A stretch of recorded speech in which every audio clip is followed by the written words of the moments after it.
Solomon knew about God, that God was a promise-keeping God.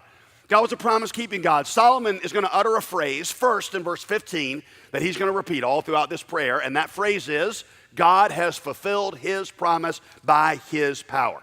He's going to repeat that same phrase again in verse 20, verse 24, verse 25, verse 26, and then he's going to end his prayer by saying in verse 56, blessed be the Lord. He's given rest to his people according to all that he has said. Not one of the good promises that God made through his servant Moses, not one of them has failed. A couple of weeks ago, if you were here, I gave you a hard time because some of you repeat the name of God over and over and over again in your prayer. Thank you, God, for this, and God, I just want your help, God, and just God, you know, like, stop it. Right? Well, Solomon actually did that kind of repetition, but with the promises of God in this prayer. You just go read this prayer, and you find like every third phrase, he's like you said, like you said, like you said, like you said, like you said, like you said. He could not pray anything without tying it back to a promise that God had made, and Solomon ordered his life around the assumption that the promises of God were true and that God would fulfill every one of them. Write this down. Wisdom means aligning your life around the promises of God. Wisdom means aligning your life around the promises of God. It means you live in a way that if the promises of God aren't true, you would be a fool. It's not that when you become a Christian that you just become more moral and a nicer person. To really follow Jesus means that you begin to live in various areas that if the promise of God is not true, then you are wasting your life. Can you point to areas of your life, not where you're moral and nice, but to areas where you say, if the promise of God is not true, then I'm a fool for living this way? I started thinking this week about a number of promises that I've been trying now for about 2 decades to build my life around. Here's one, Hebrews 9:27. It is appointed unto man once to die, and after that the judgment. I often tell you guys, I do not do everything right in the Christian life. I get a lot of things wrong. But I will tell you that just about every single day, I think I could say every single day, I have the thought that I am going to give an account to God. And at that point, the only thing that matters in my life is what God thinks about what I've done and how I've lived. That promise shapes my life. You may not be very smart in life, but simply thinking that way will make you wise. Psalm 90, verse 12, Lord, teach me to number my days, because then I'll apply my heart to learn wisdom.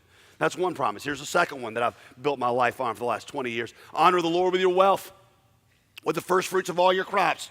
In other words, of everything God gives to you, in your treasures, your money, your talent, your time, everything, give the first and the best of it back to God. Put him first. Then your barns will be filled to overflowing, and your vats will brim over with new wine.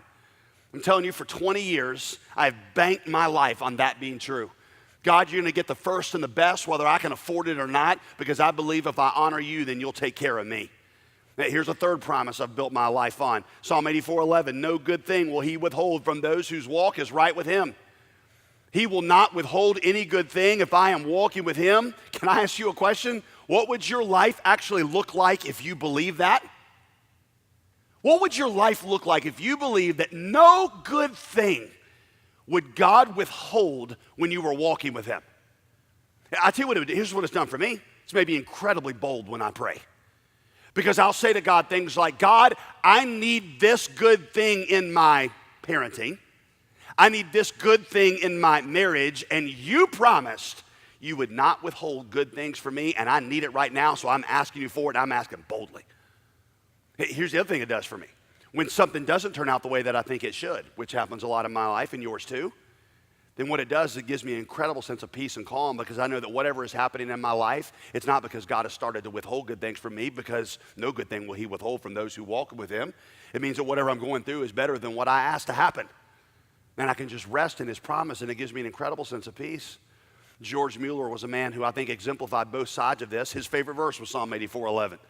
And he ran an orphanage in the 19th century, and more than once, his biography says, he sat down with all the orphans, and they didn't have any food, no money to buy food or milk or anything. And so he would sit them all down, and he would, nothing on the table, and he'd say, let's thank God for his provision, because God has said he will not withhold any good thing from us. And he would thank God for the food that wasn't there. And before his prayer was ended, this happened multiple times in his life, there'd be a knock on the door. And there'd be somebody there with like, hey, I had all this bread at the bakery and I didn't know what to do with it, so I thought I'd bring it here. I had milk, I didn't know where to take it.